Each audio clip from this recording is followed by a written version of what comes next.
The Nightly Manor is a show made by Alan Matians, who also created the Daily Object show. It is honestly a really good and competent show with absolutely amazing animation, like holy crap. There are currently 5 episodes out, with 3 shorter episodes.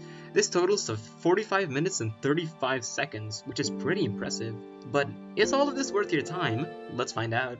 This show is honestly very interesting for an object show, as there's no competition at all. It also has a much darker tone, and the characters are more serious and grounded, for the most part. The show tackles heavy themes of grief and loss, though it doesn't tackle them in a super interesting way. I don't mean this in a bad way, but it honestly just feels like baby's first show about grief. Most object show fans are really young though, so I understand why it's presented this way, but I feel like they could have tackled the theme in a more interesting way. There are a lot of children's shows that tackle very dark topics and do it in really unique ways, but by object show standards, I think the Nightly Manor does it really well. I feel like the way it tackles these subjects could be better handled.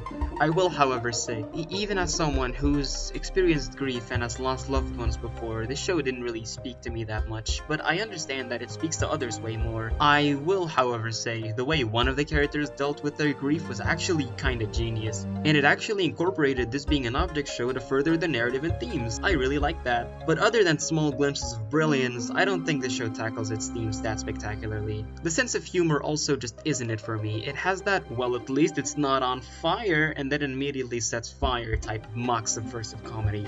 And that's not me making something up, that's an actual joke in the show. It's kinda sad. I guess I just don't really personally click with the show, and I feel like this is really a show that either clicks with you or it doesn't. All in all, The Nightly Manor is a good show, but is it good enough to be worth 45 minutes of your time? Well, if you're in the mood for a grittier object show that tackles more mature themes, this is definitely a show you should check out, though maybe I'll rank it higher as more episodes come out. Next video, we'll talk about Burner, so if you want to know whether or not that show's worth your time, you should